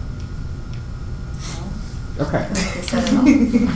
Post Customer this service. where you are, wherever you do business. Take a picture of it, put it on your phone. This would be no different if you had a corporate job and they gave you a job description. They told you this is the only way you're going to get paid. Oh, I You do these forgot things. about this in role play. We're supposed to be doing these things every day. If you go to my office, you'll see it plastered up on the wall. I just put it up there, by the way, like in the past 2 years. So in case you forget, this is your job. Okay, that's your job. So lead follow up, lead generate, negotiate contracts, script and role play. So consultation, script and role play. Even if you're going with someone you're not sure they're approved, you can have a consult. It's not a waste of time. That's part of your job. Practice and role play. Practice in here though. Don't be practicing in your car at $3 a gallon and you don't know if they can buy. You practice with the consult, see if they're gonna buy you first and if they're even ready, willing, and able. That's the practice. Does that make sense? You lead generate when you go view property. If you go to new construction, one of my A-list clients was literally someone I walked up on at new construction, previewing. It's spring. Doesn't get dark till almost 9 o'clock now. They leave at 6. Go in there, get the packet, find out what the floor plans are, hold the packet, stalk the neighborhood if that's an area that you want to do business in. How big up clients? You start the I ride around the neighborhood. And they're looking and they see the lights off in the sales center. I'll hover around the sales center. Like, oh, gee, are you an agent? Are you the agent? I go, I am an agent. Or they say, are you the agent? I say, I am an agent. How may I help you? And they say, well, yes, it's a beautiful house, beautiful home. Let me tell you, they got this. Who are you working with to help you navigate through this process? Oh, we're just looking great. So tell me what you know about the process. Yeah. One of the things that I'm able to help people do is negotiate how to win in this market.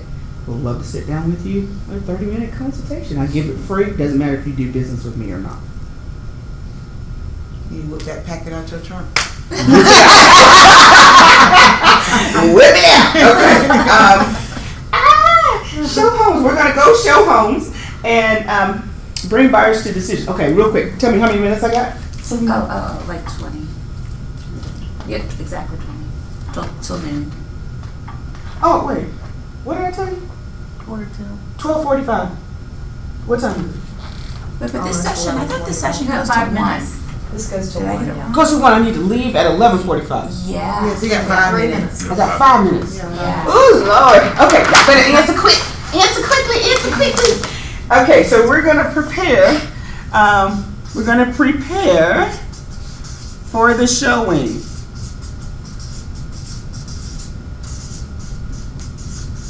What do I need?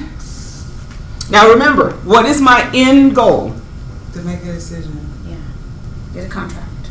That's right. We're going to bring them to a decision. That's my goal in this exercise. So what things do I need to take with me, be prepared to have, in order to help my clients come to a decision? You need your cell phone Okay, just start naming them out. for your super key.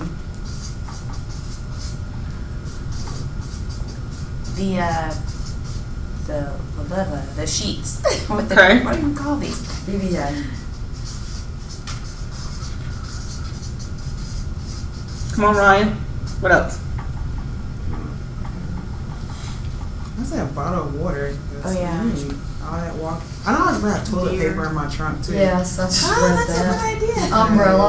A lot of the homes are vacant, and just in case if they have to. That's a good Yeah, idea. because a lot of But homes are if they have vacant. kids, and you kids have to- always have to I go didn't even back. think like that. Yeah. Yeah, women do. I'm a guy. So. I know, women else. We ain't gonna have it all. So I'm a treat. Can you think of something else? What else would I need? A sales contract. Even though you're gonna do it electronically, you can kind of pencil it in. Love it. Or, no, it's not a sales contract, it's an offer. It's an offer. Yeah. That's fine. We'll Thing. What's I it called? forgot. We got you. Offer form, whatever. Give me some other ones.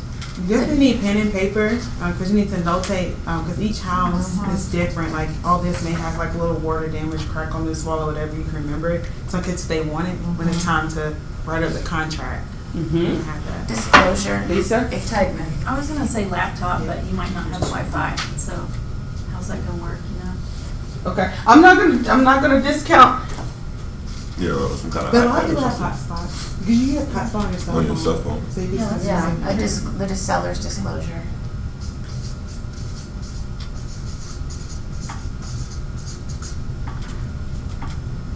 What up? Your route mapped out. Yes. Smile. Let me tell you how important that is. Who said smile? Just smile. Tell you how important that is. We all have these fancy. Oh, fancy I'm like, I've never heard of the Smile app. You say maps and then you said smile line. I heard smile. I wrote maps, but I heard I smile. was like, just a second, y'all want to fill me in. Okay. These fancy cars we have, and when the lady or the man stop talking to us and we've never been to the house, we're in trouble. Right. You are 2 turns away from being fired. You make 2 wrong turns, you're shot. I'm telling you from experience. But do you want people in your car or they follow you on it? No. That's a sidebar, personal decision. People have not gotten into my car since 2009. Oh, wow. Because I always have an appointment afterwards. Oh, that's smart. That's smart. Smart. Always. And then if you get in an accident, you know what I'm saying? Yeah. You kind of It's liable. a personal I just decision. don't know. Because we got different Get music. umbrella. You can get on my nerves. So then how do you do with out of towners? My music Huh? gonna change you. Out of towners, how do you They do don't it? wanna- Honestly, most of the time, out of towners rent a car though. They really do. There's Well, one then that YouTube. way they can go see. You They, can encourage them. I mean, I've dealt with, executives to not executives, and most of the time they rent a car because they're doing something else. Mhm. But if they don't, I will. Mhm. I'll take them, but that's so few and far between. That was my alarm for you. Okay. That was not me. Thank you, and I respect that.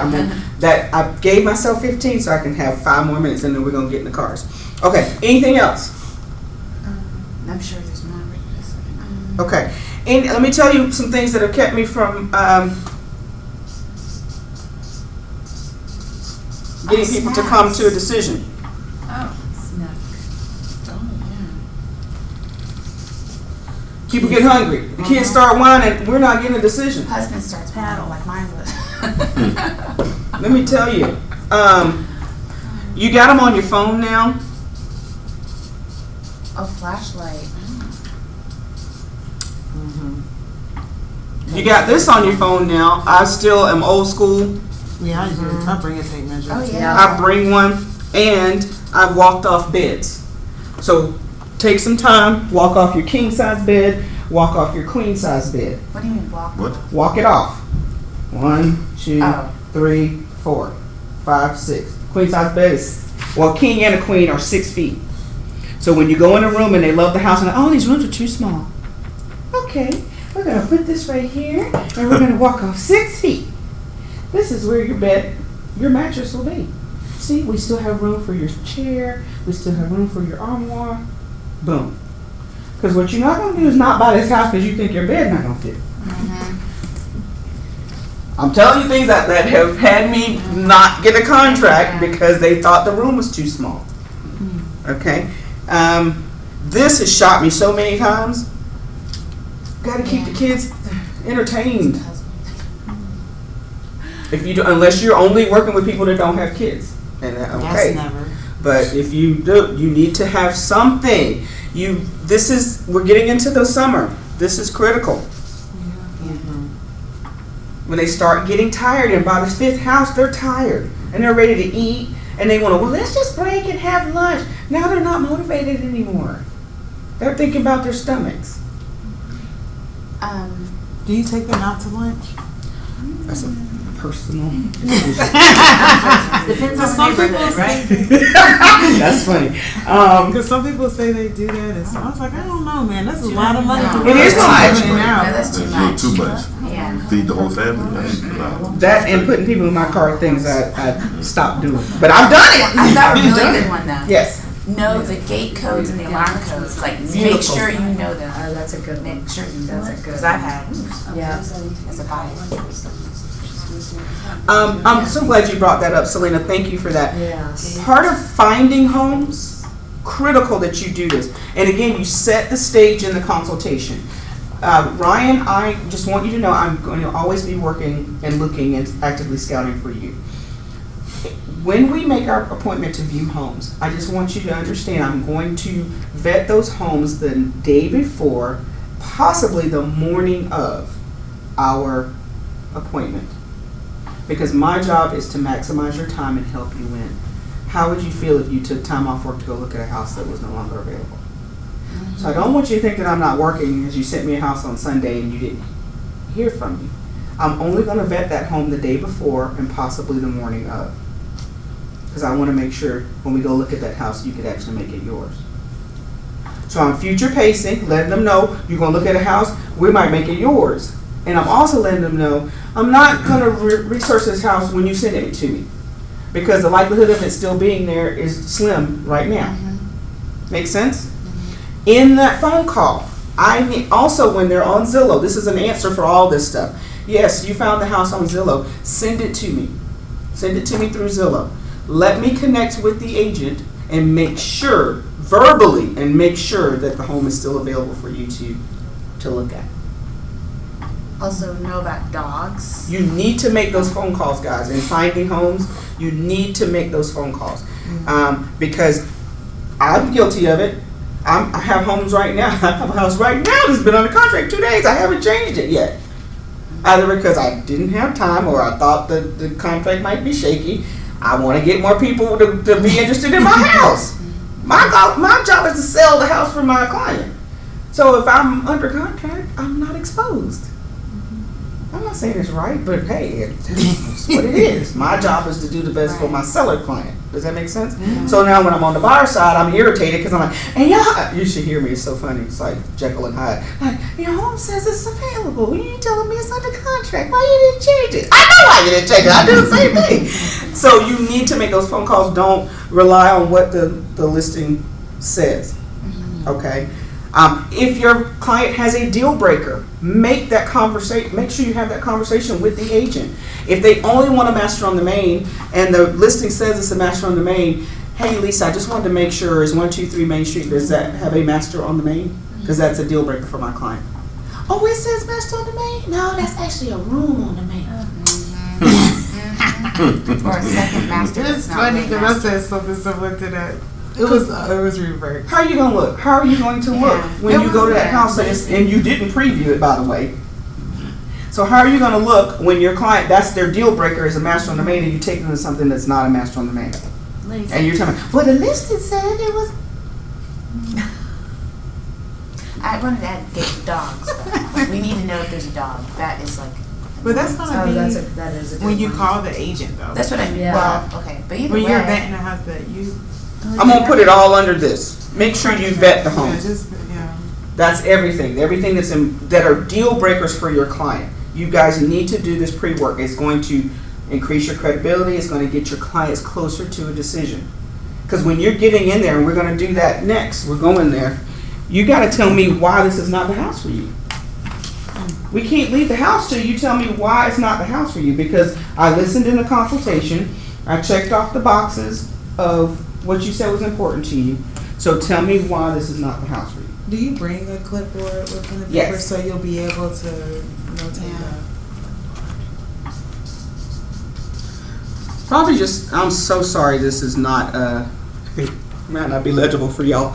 But you might want to just take a picture of it. Always have your clipboards. This is very cheap branding. Because I love to work from free 99. Because I remember when I didn't have any money. I remember it very clearly. So it's just a clear label. And these, I got these from the dollar store. Have 3 of them, 2 of them, 3 of them. I always keep my information on one, their information on one, and I give it to them as they tour. This sheet is in your books, so you can just use this one if you like, the property checklist. Okay. Are we still adding, because I was going to say, make sure you have a full tank of gas. Ooh, yes. Make sure you have a full tank of gas in your car. It does look decent in the event they do say, yeah, let me jump in with you. They look at You're not going to say no. I would. So, you know, I can't. I just. Not nobody in my car. Because you just never, you don't, you know what I'm saying? You never know because I think there's you're an liable at advantage that time. I don't want to be also. liable for nobody's There's an personal. advantage to them driving and Clean car. following too, because That's my they're problem. gonna be less That's what likely to I have you think. driving them all over the place on your gas just to be looking at homes. They're gonna be a little more committed if they know they're spending the time driving their own car Their as own well. car, yeah. But I would say, like, from when we were looking at homes married, sometimes they'd get me in the car because I'm the influencer, right? And they could get the 411 separate from my husband. And I'm sure that played into steering us to make decisions. It's a personal philosophy, guys. Whatever you feel most comfortable with. There's no right answer. Because some people have a hard line about you need to put them in the car because you are building rapport. That's where you build. That's a place that you can build rapport. So, and absolutely, once we go to a couple houses, if I do see that I'm having trouble with the influencer, I may have the influencer get in the car with me, and they still have another car because I still always have another appointment. I don't want to be trapped going to dinner. Me personally, I just don't. Right. This is business for me, and I want to go eat where I want to go eat, and I don't want to have to sponsor all of y'all, and I don't want to feel bad about it. Yeah. I work on that Right. good old Catholic guilt That's thing. good. I don't want to feel bad about it. I want to go, and I have another appointment. Even if it's with your daughter, right? We always. This is for free. This is something I learned from my very first broker in new construction. We're gonna pack and go. This is for free, guys, and this has saved me. Oh my gosh, this has saved me so much. Please, if you don't take well, I do hope you take something else from me, but if you don't take anything else from me, please put this in your repertoire. You always have an appointment. You're always busy. I have an appointment. We got it. Okay. I got one. Because people put value on different things. If you tell someone I have to go pick up my baby, that might sound endearing to one set of us. It may be irritating to the other person. But if I have an appointment, I looked at me every time I get it all the time. Man, I'm so glad I called you, Tasha. You know, you always busy. You always got to go. I do. I always have appointments because I do. My appointment is going to get my nails done. That is my appointment. But that's what my first broker taught me, and I have used that for 14 years, and it saved me. I have seen my own client walk away from a lender that I referred them because they made a phone call when they were ready to do business, and the lender was not ready. And he said to them, I want to get back to you when I leave my son's softball game. It just started. They were ready to write a contract right then. They called me. They were like, I can't believe we ready to write a contract. And he said, wait for it. They went and got another lender. And I shared that with him. I said, had you said I'm in an appointment, and I will call you as soon as I wrap up my appointment. Oh, he's busy. He making money. He'll make us some money too. You know, I conjured two different thoughts Right. when I knew what you were doing as opposed to what I thought what you were That's doing. true. Right. Because I lost the listing because of that. Because she wanted me to meet at her RIA speech, and I have a daughter, and it was like 7 to 9. I said, well, technically this is my daughter's bedtime, so if I could find someone to watch her, I'll be out. But if not, then I wouldn't be able to make it. And then I told her I ended up making an appointment. She said, "Oh, but with you having kids and stuff, I don't know if you would have They don't enough appreciate that you time have a family. for her listing." That's not their exactly what she values. told me. It's not their values. So it's not their business. You always have an appointment. Whatever it is, you can get your haircut. You could be at the happy hour. That's your appointment. Is that fair? All right, guys. Was this helpful? Yes. Very helpful. Practical. So last question. Your CRM, because this edge is getting on my nerves. Do you still? Oh, I asked her that. I'm not answering that. I asked her that. Turn the camera off. Personal philosophy. Personal philosophy on All right, I'll ask you in the house. You guys, please leave your reviews for Stacy to pick up on the back there. All right, and you all have the address, so I will leave you guys there. Y'all want to go together? Everybody want to go together? You gotta use that. Takeaway. We all have appointments. I gotta get the address because I just learned. That was good. 62 Basswood Circle. Okay, I gotta, is it the women's room? Me too. Don't wanna use theirs, might have toilet paper. I did. She's entertaining, isn't she? Yes. She's my favorite.